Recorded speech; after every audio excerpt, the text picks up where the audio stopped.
Raffi, seorang mahasiswa baru, meninggalkan desa tempat kelahirannya dengan perasaan campur aduk, antara bangga dan canggung. Kota tempat ia akan menimba ilmu terasa asing. Gedung-gedung tinggi, jalanan penuh kendaraan, dan udara panas bercampur bau asap membuatnya sering merindukan aroma tanah basah di kampung. Ia membawa satu koper, satu tas ransel, dan keyakinan bahwa ia bisa hidup mandiri. Ayahnya berpesan untuk berhemat, sebab uang kiriman tidak besar. Maka begitu sampai di kota, hal pertama yang ia cari bukan kafe atau teman baru, melainkan tempat kos yang murah. Ia berjalan dari satu gang ke gang lain di sekitar kampus. Kebanyakan kos yang ia temui terlalu mahal. Ada yang mewah, ada yang bersih, tapi semua jauh dari jangkauannya. Hingga akhirnya, di ujung sebuah gang sempit yang tampak jarang dilewati orang, ia menemukan sebuah papan kayu bertuliskan, Kos Putra Murah, dekat kampus. Bangunannya tampak tua. Cat dindingnya pudar, halaman kecilnya ditumbuhi rumput liar, dan pagar besinya berkarat. Tapi harga sewanya hanya setengah dari kos lain. Pemiliknya, seorang bapak berusia paruh baya dengan senyum datar, menawarkan kamar paling belakang dengan harga yang membuat Raffi langsung mengiyakan. Kamar itu tidak besar, hanya ada ranjang besi, meja belajar kayu, dan satu lemari usang. Bau lembab samar-samar tercium dari dinding. Namun bagi Raffi, itu sudah lebih dari cukup. Ia merasa beruntung, meski di dalam hatinya ada rasa aneh yang tak bisa ia jelaskan. Beberapa minggu pertama terasa normal. Raffi mulai terbiasa dengan ritme kuliah, tugas, dan hidup mandiri. Ia memasak mie instan di dapur kecil bersama beberapa penghuni lain, mencuci baju di halaman belakang, dan belajar hingga larut malam. Kos itu tidak terlalu ramai. Hanya ada 5 kamar, dan penghuni lain jarang berinteraksi. Setiap orang sibuk dengan urusan masing-masing. Lorong panjang di dalam kos sering sepi bahkan di sore hari. Kadang Raffi merasa aneh karena suasana terlalu hening, seolah bangunan itu menelan suara. Namun ia mengabaikannya. Ia pikir, mungkin semua sibuk kuliah.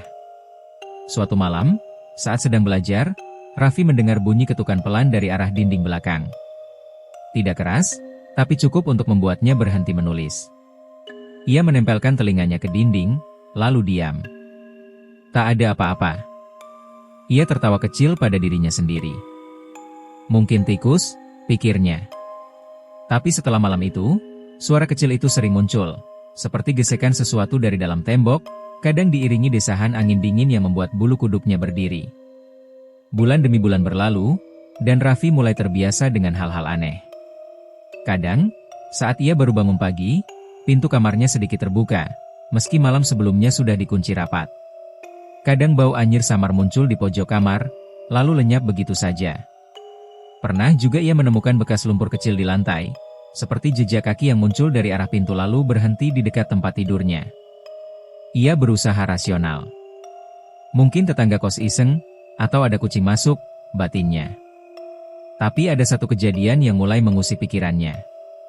Setiap jam 12 malam, ia mendengar suara seretan kain panjang di lorong. Lambat, ritmis, seperti ada sesuatu yang berat diseret pelan. Suara itu tak pernah berhenti di malam-malam tertentu. Dan anehnya, hanya Raffi yang mendengarnya. Teman kos lain bilang mereka tidak pernah merasa ada yang aneh. Raffi mulai merasa tidak nyaman tidur di kamarnya. Tapi harga kos itu murah, dan ia tak punya banyak pilihan. Maka ia bertahan, meski kadang, tengah malam, ia menutup telinganya dengan bantal sambil menahan napas. Suatu malam di bulan ketiga, hujan turun deras. Angin menerpa jendela kamarnya yang rapuh hingga mengeluarkan suara berderit pelan. Listrik sempat padam beberapa kali. Raffi duduk di depan meja belajar dengan lampu darurat kecil. Tiba-tiba, bau tanah basah masuk dari jendela. Tapi ada yang aneh, bau itu lebih kuat dari biasanya, seperti bau liang kubur yang terbuka. Saat ia berdiri untuk menutup jendela, dari arah lorong terdengar bunyi berat yang melompat pelan. Suara itu berbeda dari langkah manusia. Terlalu berat, terlalu jauh jaraknya, seperti sesuatu yang melompat dengan tubuh terikat. Raffi menahan napas. Hujan di luar seolah berhenti sesaat, meninggalkan keheningan yang menekan dada. Kemudian, ia mendengar ketukan pelan di pintunya. 3 kali. Pelan, tapi tegas. Ia tidak berani menjawab. Tubuhnya kaku, dingin, dan bulu tengkuknya berdiri. Ketukan itu berhenti, tapi dari bawah pintu tampak bayangan putih melintas perlahan. Raffi melangkah mundur, lalu duduk di pojok kamar, menatap pintu tanpa berkedip. Setelah beberapa menit, suara itu hilang. Namun malam itu, ia tidak tidur sama sekali. Keesokan harinya, Raffi memutuskan untuk mencari tahu. Ia merasa tidak bisa terus tinggal tanpa tahu apa yang sebenarnya terjadi. Ia mulai bertanya pada warung dekat gang kos. Seorang ibu tua di sana menatapnya lama, lalu berkata pelan bahwa dulu pernah ada mahasiswa yang tinggal di kamar paling belakang dan meninggal dengan cara mengenaskan. Konon, mahasiswa itu stres berat karena skripsinya ditolak terus. Ia meninggal gantung diri, tapi sebelum dikuburkan, terjadi sesuatu yang janggal. Kain kafannya sobek di bagian bawah.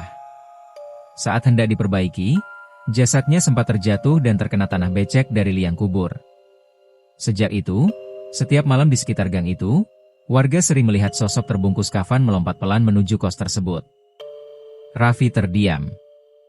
Jantungnya berdetak cepat. Ia tidak percaya sepenuhnya, tapi cerita itu menjelaskan bau tanah, suara seretan, dan bayangan putih yang sering muncul. Lebih menakutkan lagi, kamar yang dimaksud ibu warung itu adalah kamar yang kini ditempati Raffi. Hari-hari berikutnya menjadi berat. Raffi tidak bisa fokus kuliah. Ia sering merasa seperti ada yang mengawasinya setiap kali ia duduk belajar. Cermin kecil di kamarnya kadang memantulkan bayangan lain di belakangnya. Kain tirai sering bergerak sendiri meski jendela tertutup. Setiap malam, gangguan makin nyata. Suara kain terseret berubah menjadi bunyi langkah berat yang mendekat ke pintu. Kadang ia mencium bau anyir darah bercampur tanah, hingga perutnya mual. Raffi mencoba berdoa, membaca ayat suci, menyalakan lampu semalaman. Tapi semua itu tidak menghentikan gangguan. Sampai pada suatu malam, ia merasa panggilan samar di telinganya. Suara berat dan serak, menyebut namanya perlahan, seolah dari bawah tanah. Ia tidak bisa bergerak, tubuhnya seperti tertahan sesuatu yang dingin. Udara kamar menurun drastis, napasnya terlihat seperti uap. Dari arah lemari, muncul suara kain bergesek keras, lalu ketukan pelan dari dalam, seperti ada yang mencoba keluar. Pukul 12:07. Hujan turun deras lagi malam itu. Listrik padam. Hanya cahaya kilat sesekali menerangi kamar. Raffi memegang senter di tangannya, tubuhnya gemetar. Dari arah lorong terdengar bunyi berat yang melompat perlahan-lahan. Setiap lompatan semakin dekat. Senter di tangannya berkedip, lalu mati. Dalam gelap, ia mencium bau tanah basah bercampur darah busuk. Ketika kilat menyambar, sebuah sosok berdiri di depan pintunya, tubuh terbungkus kain kafan kotor, kepala menunduk, wajah pucat keabuan dengan mulut sobek lebar. Pocong itu menatapnya tanpa suara. Dari sela kain kafan, darah hitam menetes ke lantai. Tubuh Raffi membeku. Ia ingin berlari tapi tidak bisa. Sosok itu melompat sekali, mendekat. Jaraknya kini hanya beberapa langkah. Mata pocong itu menatap langsung ke matanya, penuh kehampaan dan kemarahan. Lalu, terdengar suara gemeretak panjang, seperti napas terakhir yang terhenti. Pocong itu mengangkat kepalanya perlahan, lalu lenyap bersamaan dengan bunyi gemuruh yang mengguncang langit, dan Raffi terjatuh pingsan. Keesokan paginya, penghuni kos menemukan Raffi terbaring di lantai kamar dengan wajah pucat seperti mayat. Matanya terbuka, tapi tidak bereaksi ketika dipanggil. Ia dibawa ke rumah sakit dan dirawat selama 2 hari. Setelah sadar, ia memutuskan untuk pindah tanpa menoleh lagi ke belakang. Pemilik kos menutup kamar itu dengan papan kayu. Katanya, demi kenyamanan penghuni lain. Tapi sejak itu, beberapa penghuni masih sering mendengar bunyi kain terseret setiap tengah malam dari arah kamar yang terkunci itu. Dan bila hujan turun, bau tanah basah bercampur darah masih sering tercium di sepanjang lorong belakang. Hingga suatu hari, Raffi kembali. Ia datang diam-diam, membawa ransel kecil dan wajah pucat yang tampak lebih tua dari umurnya. Sejak pindah dari kos itu, hidupnya tidak pernah tenang. Ia sering mimpi buruk, terbangun di malam hari dengan bau tanah basah yang sama seperti di kamar itu. Ia merasa belum benar-benar lepas. Ada sesuatu yang masih mengikutinya. Dan satu-satunya cara untuk menghentikan semuanya adalah kembali ke tempat asal gangguan itu. Sore itu, ketika ia berdiri di depan gerbang kos tua itu, udara terasa lebih berat. Seolah bangunan itu mengenalinya.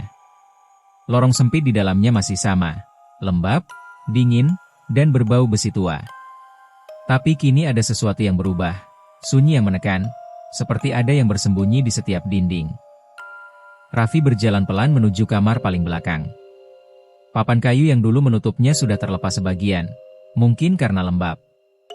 Ia menyalakan senter kecil, lalu mendorong pintunya perlahan. Di dalam, semua masih sama. Debu tebal menutupi meja, lemari rusak, dan di pojok dekat ranjang ada bekas noda coklat tua yang tidak pernah hilang. Saat ia berdiri di tengah ruangan, sesuatu terasa akrab. Udara dingin, aroma tanah, bahkan suara tikus di atap, semua membawanya ke masa ketika ia masih tinggal di sana. Tapi ada yang berbeda kali ini. Dari bawah tempat tidur, muncul hembusan angin dingin seperti napas panjang. Raffi berjongkok dan menyorot senter ke bawah. Di sana, ia melihat lipatan kain putih yang sebagian terpendam di lantai. Ia menariknya perlahan, dan menemukan sehelai kain kafan tua, masih lembab, seolah baru diangkat dari tanah. Begitu ia menyentuhnya, suara lirih terdengar di telinganya. Suara berat, pecah, dan serak, berkata pelan. "Kau menempati tempatku." Senter Raffi bergetar di tangannya. Ia terjatuh ke belakang, memandang sekeliling kamar yang kini berubah, dinding seolah berdenyut, udara membeku, dan di cermin kusam di sudut ruangan mulai muncul bayangan seorang laki-laki muda dengan wajah pucat membiru. Raffi menatap pantulan itu. Sosok itu bukan pocong. Ia mengenakan baju putih kampus yang lusuh, dan di lehernya masih tergantung tali kusut. Matanya cekung, wajahnya sayu, dan suaranya terdengar seperti keluar dari dalam dada yang hancur. Dalam pantulan itu, Raffi melihat potongan-potongan gambar, seperti kilas balik masa lalu. Ia melihat mahasiswa yang putus asa, menatap layar laptop berisi skripsi yang tak kunjung selesai. Ia mendengar suara marah seseorang, mungkin pembimbingnya, yang menolak hasil kerjanya. Mahasiswa itu menangis sendirian di kamar yang sama. Malam demi malam, ia menulis ulang tanpa tidur, hingga akhirnya ia menyerah. Dalam pantulan itu, Raffi melihat bagaimana mahasiswa itu mengakhiri hidupnya di kamar itu, menggunakan tali dari tirai jendela. Beberapa hari kemudian, jasadnya ditemukan. Tapi yang aneh, pemakaman dilakukan tergesa-gesa oleh pemilik kos, yang ternyata tidak melapor ke pihak kampus atau keluarga. Ia hanya meminta bantuan tetangga untuk menguburkan jenazah di pemakaman setempat. Namun karena prosesnya terburu-buru dan tanpa izin resmi, kain kafannya tidak lengkap. Ketika diturunkan ke liang, kain itu terbuka di bagian bawah, membuat tubuh almarhum menyentuh tanah secara langsung. Sejak malam itu, warga sekitar mulai mendengar suara seretan kafan dan bau tanah busuk dari arah kos. Raffi tertegun, menatap sosok itu yang kini menatap balik dari dalam cermin. Suara serak itu kembali berbicara. "Kau menempati tempatku tanpa izin. Kau tidur di atas tempat aku mati." Tiba-tiba, udara menjadi dingin sekali. Dari lantai kamar muncul kabut tipis berwarna keabu-abuan, dan di tengahnya, pocong itu perlahan muncul, mengikat dirinya sendiri dengan kain kafan yang robek. Setiap gerakan pocong itu terasa lambat dan menyakitkan, seolah ia tidak ingin menakuti, tapi ingin dilihat, ingin diingat. Teror yang dialami Raffi selama ini bukan karena dendam. Sosok itu tidak ingin melukai, ia hanya ingin menyampaikan kemarahan dan kesedihan karena tubuhnya dikubur tidak layak, karena ia mati tanpa diketahui siapapun, dan karena jiwanya terjebak di tempat yang sama di mana ia berakhir. Namun saat Raffi tinggal di kamar itu, energi marah arwah itu bangkit kembali, tertarik oleh kehadiran manusia hidup di ruang kematiannya. Semakin lama Raffi di sana, semakin kuat energi itu, hingga akhirnya pocong tersebut muncul, bukan untuk membunuh, tapi untuk memaksa Raffi pergi, agar tak ada lagi yang mengganggu tempatnya bersemayam. Raffi mendengar langkah dari luar kamar. Pemilik kos, pria tua itu, berdiri di ambang pintu dengan wajah penuh rasa bersalah. Ia mengaku bahwa dulu memang ada mahasiswa yang meninggal di kamar itu, dan ia yang memakamkannya diam-diam. Ia takut kasus itu membuat kosnya ditutup, jadi ia tidak melapor. Ia hanya ingin cepat mengubur jasad itu dan melupakan semuanya. Namun sejak hari pemakaman itu, ia tidak pernah tidur nyenyak. Ia sering mendengar suara teriakan dari dalam tanah, seperti seseorang yang dikubur hidup-hidup. Ia menunduk dan menangis. Raffi hanya diam, menatap sosok pocong yang kini berdiri diam di belakang pemilik kos. Pocong itu tidak lagi menakutkan, wajahnya kini tampak tenang, matanya memandang Raffi seolah berterima kasih. Lalu, perlahan, sosok itu memudar. Udara kembali normal. Bau tanah menghilang. Hanya kain kafan tua di tangan Raffi yang tersisa, kering, hancur, dan seolah tak lagi memiliki energi apapun. Beberapa minggu kemudian, pemilik kos memutuskan menutup tempat itu untuk selamanya.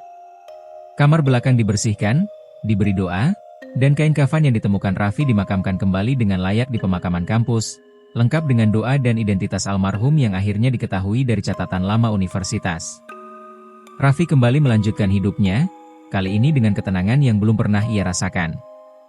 Namun kadang, di malam hari, ketika hujan turun deras dan bau tanah basah menyeruak lewat jendela, ia masih mendengar bunyi seretan pelan dari kejauhan, bukan ancaman, melainkan pamit terakhir dari arwah yang akhirnya bisa tenang.